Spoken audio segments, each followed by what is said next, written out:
Al abrir el Nuevo Testamento, lo primero que encontramos son 4 historias sobre la vida de Jesús. Pero esto, más que ser un simple recuento, nos plantea un misterio literario que, por siglos, ha tenido a los expertos dándole vueltas al asunto. Entonces, la pregunta del millón es, ¿por qué 4? Y sobre todo, ¿por qué 3 de ellos son casi como un eco el uno del otro, mientras que el cuarto parece ir por un camino totalmente distinto? Estas no son preguntas simples, para nada. De hecho, son el inicio de una investigación literaria fascinante. Vamos a sumergirnos en cómo se relacionan realmente los relatos de Mateo, Marcos, Lucas y Juan. Bueno, empecemos por la parte más curiosa de este misterio, esos 3 evangelios que parecen casi un reflejo en el espejo. Aquí la palabra clave es sinóptico.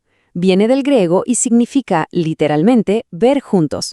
Y es que estos 3 libros, si los pusiéramos en columnas uno al lado del otro, se podrían leer en conjunto, revelando unas similitudes realmente asombrosas en su contenido y en su estructura. Y ojo, no hablamos solo de que cuentan historias parecidas. No, es que hay secciones enteras que los académicos llaman la triple tradición, donde el texto original en griego es casi idéntico, o sea, palabra por palabra en los 3. Esto es una pista enorme que nos dice que los autores no estaban escribiendo de forma aislada. Aquí había algún tipo de conexión, una dependencia literaria. Miren, un ejemplo perfecto, la historia de Jesús calmando la tormenta. Salen los 3 evangelios y la forma en que está escrita es tan pero tan parecida que es casi imposible que sea pura coincidencia. Justo este es el corazón de lo que los expertos llaman el problema sinóptico. Muy bien, entonces, ¿cómo se resuelve este enredo? ¿Cómo explicamos esta superposición tan exacta? Pues la academia lleva muchísimo tiempo trabajando en esto. Y aquí llegamos a la pregunta fundamental. ¿Acaso alguien estaba mirando por encima del hombro del otro mientras escribía? La respuesta más aceptada por la mayoría es que sí, probablemente. Pero si la respuesta es sí, ¿cómo funcionó exactamente? Bueno, la solución principal que proponen los expertos se conoce como la hipótesis de las 2 fuentes, y es la explicación que, para la mayoría, encaja mejor con todas las pruebas que tenemos. A ver, la cosa funciona más o menos así. Primero, Marcos fue el que se escribió primero. Después, tanto Mateo como Lucas, cada uno por su lado, usaron el Evangelio de Marcos como una especie de esqueleto para sus propias narraciones. Pero además, ambos tuvieron acceso a otra fuente, una colección de dichos de Jesús que hoy está perdida, y que los estudiosos llaman Q, por la palabra alemana Quelle, que significa fuente. Y esto explica por qué Mateo y Lucas comparten cosas que no aparecen en Marcos. Pero, ¿por qué pensar que Marcos fue el primero? Bueno, hay varias pistas. Para empezar, es el más corto, y es más lógico que otros autores le hayan agregado material a un texto breve a que Marcos se haya puesto a recortar grandes partes de los otros. Además, su estilo en griego es más, digamos, menos pulido, y el retrato que hace de Jesús a veces es muy humano, mostrando emociones como la angustia. Todo esto sugiere que es una versión más temprana de la historia. Claro que este no es un caso cerrado, ni mucho menos. Hay otras teorías sobre la mesa.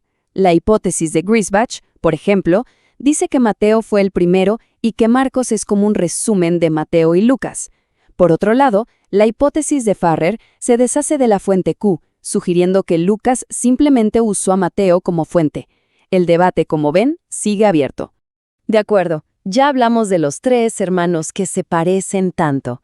Ahora toca hablar del primo lejano, que es completamente diferente, el Evangelio de Juan.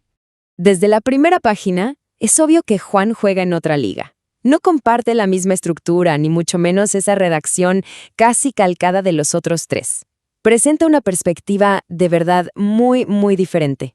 Miren nomás esta comparación. En los sinópticos, Jesús enseña con parábolas cortitas, dichos fáciles de recordar, sobre el reino de Dios. En Juan, en cambio, Jesús da discursos larguísimos, súper filosóficos y casi siempre centrados en su propia identidad divina. Son 2 estilos de enseñanza que no podrían ser más distintos. Y el contenido de esas enseñanzas también cambia un montón. En los sinópticos, es raro que Jesús hable de sí mismo en primera persona, pero en Juan nos encontramos con las famosísimas declaraciones de yo soy el pan de vida, yo soy la luz del mundo.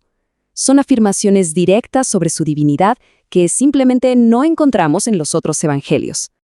Hasta los milagros se presentan de otra manera. En los sinópticos, Jesús los hace a menudo por compasión. En Juan se les llama explícitamente señales. Son 7 milagros, elegidos con mucho cuidado, con un propósito clarísimo: revelar la gloria de Jesús y provocar la fe en quienes los ven. Y ni hablar de la cronología, es totalmente diferente. Los sinópticos nos presentan el ministerio de Jesús como algo que ocurre sobre todo en Galilea, con un único y decisivo viaje a Jerusalén al final. Juan, por su parte, describe un ministerio que dura varios años, con Jesús yendo y viniendo a Jerusalén en múltiples ocasiones. Entonces, ¿qué hacemos con estas diferencias tan enormes? ¿Significa que uno tiene la razón y los otros están equivocados? Pues no necesariamente. Aquí está el punto clave. Los autores de los evangelios no eran simples cronistas, eran teólogos. Cada uno seleccionó, ordenó y dio forma a sus historias y dichos para comunicar una verdad particular sobre Jesús a su público específico. Esto es lo que los estudiosos llaman crítica de la redacción. Y esto nos regala 4 retratos distintos y muy poderosos. Marcos, que le escribía a una comunidad perseguida, presenta a Jesús como el siervo sufriente. Mateo, pensando en un público judío, lo muestra como el nuevo Moisés que cumple las profecías. Lucas, dirigiéndose a un público más amplio, lo retrata como el Salvador universal. Y Juan, escribiendo más tarde, nos da una meditación teológica profunda sobre Jesús como el Verbo divino. El propio Juan nos dice cuál era su intención. Él no estaba tratando de escribir una biografía imparcial. Él escribe para inspirar la fe. Su objetivo no es solo informar, es transformar. Pensemos en esto como si fueran 4 testigos de un mismo evento increíble. Cada uno va a contar la historia desde su propia perspectiva, destacando los detalles que más le impactaron. Ninguno está mintiendo, pero juntos, sus testimonios pintan un cuadro muchísimo más rico y completo.